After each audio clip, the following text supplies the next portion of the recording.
हमें ज्वाइन किया जी आयशा गौस पाशा साहिबा हमारे साथ मौजूद हैं। साबिक सूबाई वज़ीर ख़जाना है, पाकिस्तान मुस्लिम लीग नवाज़ से आपका ताल्लुक़ है। आयशा साहिबा, प्रोग्राम में आपको खुश आमदीद कहते हैं। बताइएगा कि आज पंजाब का बजट पेश होने जा रहा है। गवर्नमेंट मौशी सूरत हाल को ख़राब करार दे रही है, फिर कोरोना भी एक बहुत बड़ी वजह है कि हालात ठीक नहीं है। आज का बजट क्या होगा आवाम के लिए? क्या कोई खुशखबरी होगी, कोई भलाई होगी, या फिर क्या होना चाहिए इस वक्त में? शुक्रिया आपका। ये बहुत इम्पोर्टेंट मौका है इस वक्त बजट जो इस वक्त पेश किया जा रहा है पंजाब का। देखिए, दुनिया में और पूरे पाकिस्तान में और पंजाब में इससे बहुत बुरी तरह मुतासिर है। एक तो लोगों की जिंदगी को खतरा है, दूसरा इकॉनमी को का खतरा है। इस वक्त जो पंजाब का बजट है उसको कोरोना का बजट होना चाहिए। आपको बजट ऐसा पेश करना चाहिए कि जैसा बिजनेस एज यूजुअल नहीं, कि आप जैसे यूजुअली कर रहे हैं। आपको स्पेसिफिकली दो चीजों को करना है। एक तो आप लोगों की जिंदगियां बचाएं, यानी आपकी हेल्थ की और सारी एलोकेशन जो हैं उसमें स्पेंडिंग ज्यादा होना चाहिए ताकि हम तैयार हो जाएं। एक एस्टिमेट के हिसाब से तकरीबन कोई जो यहाँ पंजाब में कोरोना फैलना है उसमें अपनी गवर्नमेंट की स्टेटिस्टिक्स जो है वो तो बिल्कुल खतरा जाहिर कर रही है कि बहुत वाइड स्प्रेड है। लाखों में, बल्कि कई लाखों में इस वक्त इंसिडेंट है। तो आपको हेल्थ सेक्टर को बजट ज्यादा देना है, बिल्कुल क्लियरली। दूसरा, आपने ये इंश्योर करना है कि नौकरियां बन जाए। देखिए, ये कोरोना का फेस करने के लिए तो आपका बजट ऐसा आए कि उनके रोजगार की बहाली शुरू हो जाए। बहुत इम्पोर्टेंट है। और जब तक कोरोना है, जब तक आप उनको रिलीफ दें, सोशल प्रोटेक्शन एजेंसी है हमारे पास, उसके जरिए आप बिल्कुल ट्रांसपेरेंट शफाफ अंदाज में लोगों को माहाना उनकी आमदनी सिक्योर करने के लिए आपको अपने वसाइल डेडिकेट करने होंगे। ठीक, आयशा साहिबा, आप की गवर्नमेंट थी मुस्लिम लीग नवाज की, जब हमने डेंगू का बहुत पीक देखा था, वो भी एक बहुत ज़्यादा मुश्किल सूरत हाल थी। उन दिनों में आपने किस तरह से बजट को प्लान किया था? हेल्थ की फैसिलिटीज़ यकीनी तौर पर बढ़ाई थी, मौशी स्टेबिलिटी को भी बेहतर बनाया था। इस वक्त रोज़गार के मौके गवर्नमेंट किस तरह से फराहम कर सकती है? और जो गवर्नमेंट प्लान कर रही है, क्या प्लान यही होना चाहिए या फिर इससे बेहतर हो सकता है, तब्दील हो सकता है? इनका प्लान है ये तो अब जरा बजट के नंबर बातें तो बहुत सुनते हैं, बातों पे उस वक्त यकीन करना चाहिए जब आप उसके साथ फंडिंग भी साथ साथ दें। तो बजट आता है तो देखते हैं कि क्या असल में प्लान निकल कर आ रहा है। मैं तो सिर्फ ये जानती हूँ कि देखिए, रोजगार फराहम करने का सबसे बड़ा टूल एक गवर्नमेंट के पास क्या होता है, वो अपना तरक्याती बजट बढ़ाती है ताकि छोटे छोटे प्रोजेक्ट लगे, उसमें एम्प्लॉयमेंट जनरेट हो, रोजगार जनरेट हो, इनकम लोगों को मिले। हमने क्या देखा कि 2017-18 में हम 470 बिलियन का खर्चा करके गए थे तरक्याती साइड पे, और 2 साल में इन्होंने 68% उसे कम कर दिया। तो 1084 इस वक्त खर्चा रहा है। तो इस तरह इन्होंने तो बिल्कुल बुरी तरह कॉन्ट्रैक्ट कर दिया है। ये तो बिल्कुल उल्टी सिमत में जा रहे हैं। जो तरक्की हो रही थी उसको बिल्कुल खत्म कर डाल गवर्नमेंट ने आज की। पिछले 2 साल में इनकी मेरे ख्याल से ना अहली भी है और ना जब गढ़ी भी है कि नहीं संभाल पा रहे। एक चलती हुई इकोनॉमी को बिठाल दिया इन्होंने। अब ऐसे में अगर इन्होंने डेवलपमेंट एक्सपेंडिचर नहीं बढ़ाया तो ये इस सूबे के साथ जुल्म होगा। ठीक है आयशा साहिबा, एक तो नए टैक्सेस नहीं लगाए जा रहे, क्या आप इसको खुशाइन करार देंगी? और दूसरा ये कि गवर्नमेंट मुलाजमीन की तनख्वाहें नहीं बढ़ाई जा रही, इस पे आप क्या कहेंगी? नए टैक्सेस तो ये नहीं लगा सकते। इस वक्त ताकत ही नहीं है गवर्नमेंट के पास और इकोनॉमी में कि आप नए टैक्सेस लगाएं। बहुत इम्पोर्टेंट ये है जो तबका टैक्स दे सकता है आप उसको बेहतर टैक्स कलेक्ट करें। हम ये भी देखते हैं कि पिछले अरसे में 2 साल में जो टैक्स का कलेक्शन की ग्रोथ है वो 2017-18 में जो हम छोड़ के गए थे वो मेंटेन नहीं हो पाई। इसमें सारा ब्लेम कोरोना का नहीं देना चाहिए, कोरोना से पहले भी यही हालात थे। तो आपको चाहिए कि वो टैक्स जो तबका दे सकते हैं आप उनसे लें, क्योंकि आपके पास वसाइल होंगी तो आप गरीब लोगों में उनको लगा सकेंगे।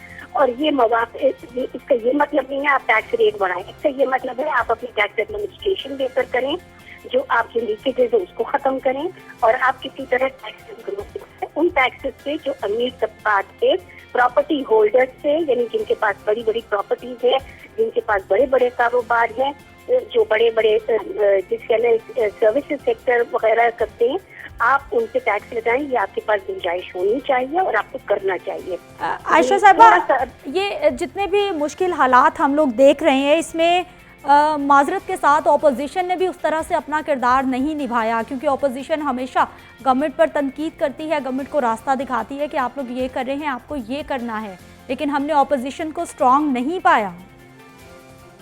देखिए, आपकी बात को मैं बिल्कुल कैंडिडली जो सच होता है उसको सच कहती हूँ। आप ठीक कह रही हैं, वो रोल ऑपोजिशन का नहीं था, लेकिन क्यों नहीं था?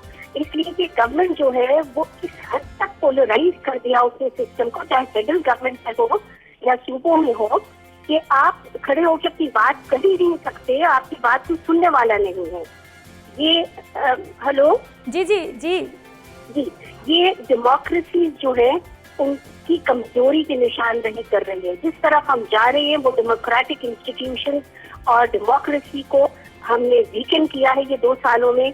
इतनी पोलराइजेशन जो है वो किसी के हक में नहीं है, ये हुकूमत के हक में बहुत नहीं है। शुक्रिया आयशा गौस पाशा साहिबा, आप हमारे साथ मौजूद रही, आपने सजेशंस भी दी और कुछ गिले शिकवे भी किए गवर्नमेंट से। लकी साहब, कोरोना रिलीफ फंड पहले भी हमने देखा कि चल रहा था, आवाम की सहूलत के लिए मदद भी की गई, और ये कोरोना आने वाले वक्त में पता नहीं कब तक चलने वाला है, रोज़गार के मौके लोगों को नहीं मिल रहे, तो जो बेरोज़गार हो चुके हैं, क्या अगला कोई नेक्स्ट रिलीफ का सेशन भी आने वाला है? लोगों की दोबारा से मदद हो पाएगी क्या?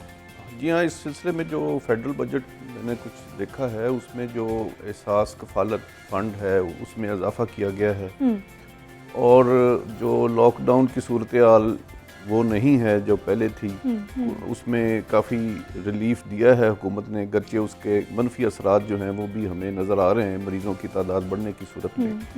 लेकिन हमें बतौर कौम इसमें एक कोई तवाज़न ही ढूंढना है, एक बैलेंस बनाना है कि कितना एक लॉकडाउन खुला होना चाहिए, कितने रोज़गार के मौके जो हैं उनकी इजाज़त होनी चाहिए, कितने जो SOPs हैं वो उन पर अमल दरामद करते हुए कारोबारों की भी इजाज़त देनी चाहिए। जैसे फिर फाजल दोस्त बता रहे थे कि इंडस्ट्रीज़ में या मुख्तलिफ जो कारोबारी बड़े इदारे हैं उनमें इस तरह से काम की इजाज़त होनी चाहिए कि उनका कारोबार भी चलता रहे और SOPs पर भी अमल हो, लोग बिल्कुल बेरोज़गार भी ना हों, और बीमारी जो है वो भी एक हद तक उस पर हम काबू पा सकें। तो हम सबको बतौर कौम इस तरह का एक तवाज़न ढूंढने की कोशिश करनी चाहिए। और जहाँ तक बेरोज़गारी का ताल्लुक है, ये भी सिर्फ पाकिस्तान में तो ये इस तरह से नहीं हो रहा, ये भी सारी दुनिया का ही एक मसला है। और जो कारोबारी लोग हैं उनका ये मसला मैं समझता हूँ अजाफी इसलिए है कि जो एक्सपोर्टर्स थे उनकी अगर वो अपनी चीज़ें बना भी रहे हैं, उनकी इंडस्ट्रीज़ वो चला भी रहे हैं इधर लोगों को रोज़गार मुहैया करने के लिए, तो वो बाहर एक्सपोर्ट हो पा नहीं रही, चूँकि वहाँ पे भी उनकी खपत जो है वो कम हो चुकी है। उन लोगों को बाहर के दूसरे ममालिक को भी उनकी ज़रूरियात कम हो गई हैं चूँकि उनके अपने कारोबार बंद हुए हैं। लेकिन इसलिए इस नुक्ता नज़र से हम इस मसले को देखें तो हमें अपने जो मुल्की वसाइल हैं और जो मुल्की ज़राएँ हैं उन्हीं को इसी तरह से हमने उनका इंतज़ाम करना है कि हमारा हुकूमत भी चलती रहे। हमारे जो मुल्की वसाइल हैं उनको उस तरह से यूटिलाइज़ किया जा रहा है, और दूसरा ये कि हालात कारोबारी बरादरी भी परेशान है, तकरीबन हर तबका ही परेशान है। आने वाले वक्त में हालात बेहतर हो जाएंगे, बजट में जो प्लानिंग की जा रही है इस हवाले से? देखिए, सच्ची बात आपको बताऊं कि अभी तो कोविड-19 का पता नहीं किसने किस करवट जाके बैठना है। अभी तो लोग ये कह रहे हैं कि ये जुलाई या अगस्त में जाके पीक पे आएगा। बिल्कुल। अब अगर वो पीक में आता है अगस्त में तो उसके बाद इसने रिवर्स होना है, तो इसने कितना टाइम लेना है ये तो अभी कुछ नहीं कहा जा सकता। ये इसने साल 1.5 साल, मैं तो समझता हूँ कि अब तो हमें अपने लाइफ स्टाइल को भी चेंज करना पड़ना है, हमें अपने बिजनेस स्ट्रेटजीज को भी चेंज करना पड़ना है, हमें बिजनेस इकोनॉमी की पॉलिसीज़ को भी चेंज करना पड़ना है।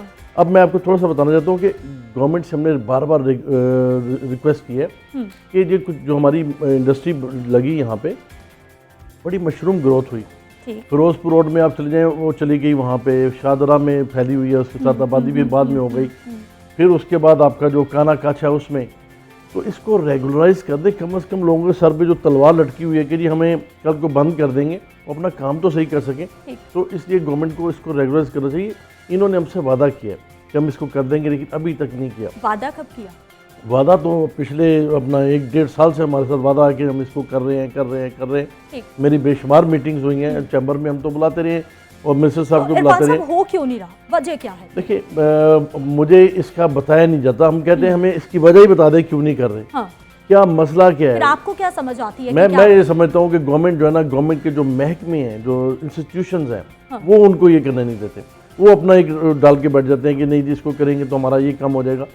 तो ये प्रॉब्लम महकमों की है। मैं आपको सच्ची बात, जो आपके इंस्टीट्यूशंस हैं, जैसे आपका LD है, जैसे आपका दूसरा, ये तंग कर रहे हैं इस चीज़ को कि हमने ये जगह एक्वायर करनी है, हमने ये करना, हमने इसको डिक्लेयर करना, ये प्रॉब्लम है। अच्छा, दूसरी बात मैं आपको बता देता हूँ कि हमारे पास जो ना हमारी इंडस्ट्री -5.6 पे जा रही है इस वक्त। हमारी, आपको पता है कि टोटल हमारी 3.3 पे थी GDP, तो वो कम होकर इस वक्त -0.4 पे हम जा चुके हैं। बिल्कुल ठीक है, अब ये सारी चीज़ें शो कर रही हैं कि चीज़ें डिक्लाइन की तरफ डिक्लाइन हैं। की तरफ, ठीक है, अब अगर हम इसको सपोर्ट ना किया, अगर हमने इसको रिलीफ ना दिया, देखिए बात सुने, ज़राई जब शोबा तो सपोर्ट कर सकता है ज़रूरी उस शोबा पे। तो आपका चल जाएगा, चलो हाँ। उसको हमने पिछले 15 साल से निगलेक्ट किया। और मैं बता रहा कौन कौन से सेक्टर सपोर्ट IT कर सकते हैं? IT को फौरी तौर पे सपोर्ट करें। इसकी मैं थोड़ी सी आपको एक अपना वो भी देता हूँ कि इंडिया हमारा साथ वाला मुल्क है, 126 बिलियन की एक्सपोर्ट कर रहा है। हम ऑफिशियल और अनऑफिशियल मिला के 1.8 बिलियन पे हैं। सही। उसकी मेन वजह क्या है मैं आपको बताऊँ, ना वो IQ में हमसे बेहतर, ना वो ब्रेन वाइज हमसे बेहतर है वो कौम।